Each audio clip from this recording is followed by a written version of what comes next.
5 years ago, on March 11th, the world watched in devastation as Japan got struck by a tragic trifecta. To mark the anniversary of its worst disaster since the war, we went to Fukushima's ground zero to find out how the people, the land, the community is dealing with the crisis 5 years later. Part 1 of my two-part series. The hell that broke loose on March 11, 2011, was the strongest earthquake in Japan's history. When the shaking stopped, a tsunami. Almost 20,000 people died in the flood. Those who survived would soon face a man-made disaster, the world's worst nuclear disaster in a quarter century.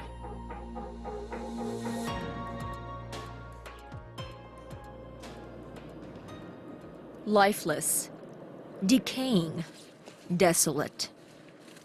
Big towns, small towns, all ghost towns.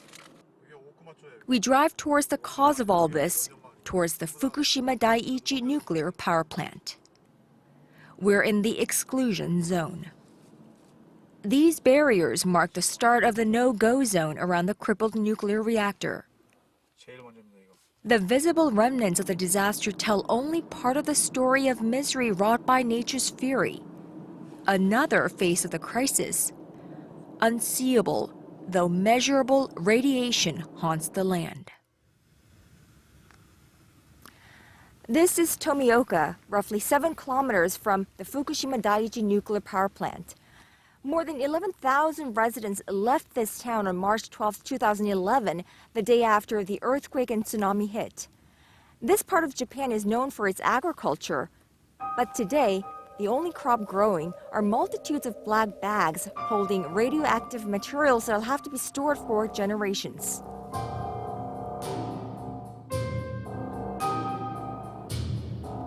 Nine million cubic meters all throughout Fukushima Prefecture, in rice fields, roadsides, people's backyards. Some of the dead zone will never return to life, even as teams of workers across Fukushima scrub down houses, cut branches, and scrape contaminated soil off farmland every single day. Once a town of 16,000 people, the population today, 0. The clock here at this school has stopped. The disaster seems to have stopped time in this town.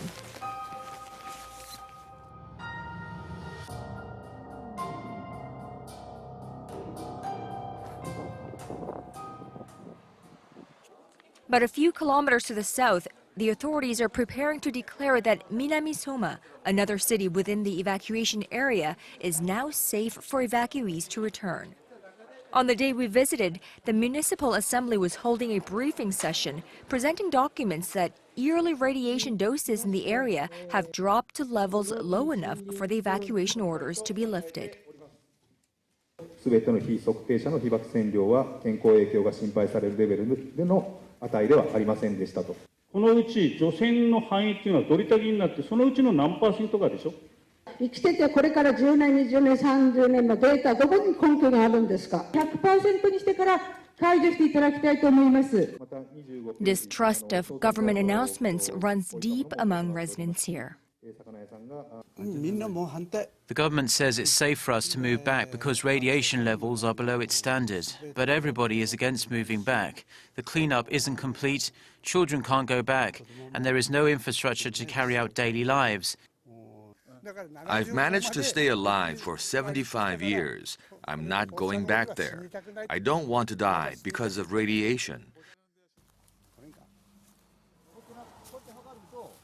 Tomiyo KOKUBUN is an anti-nuclear power activist and an evacuee of Minamisoma himself. He says parts of the town are still highly contaminated. Forests were excluded from decontamination work, although these trees have absorbed enormous amounts of radioactive fallout. The most dangerous isotope is cesium-137. Cesium-137 is capable of penetrating the human skin, even concrete. Mountainous forests make up 70% of Fukushima Prefecture.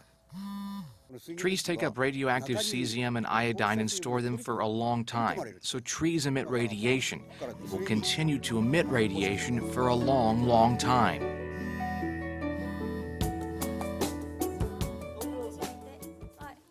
Masakatsu Suzuki has been making frequent visits recently to his house standing on the edge of the evacuation zone.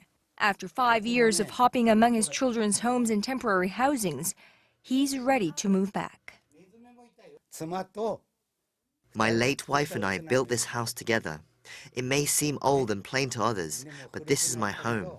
This town is where I was born. The 78-year-old has been working on his garden, trimming overgrown trees, pruning shrubs, cleaning up the mess he left behind 5 years ago when the triple meltdown rendered this municipality unsafe to live. Young people shouldn't come back to live here. Children can't come back. But as for old people like myself, we don't know how many years we have left anyway. I want to spend the last of my years here at home. I want to die in this house. But Suzuki is one of the very few who plans to come back.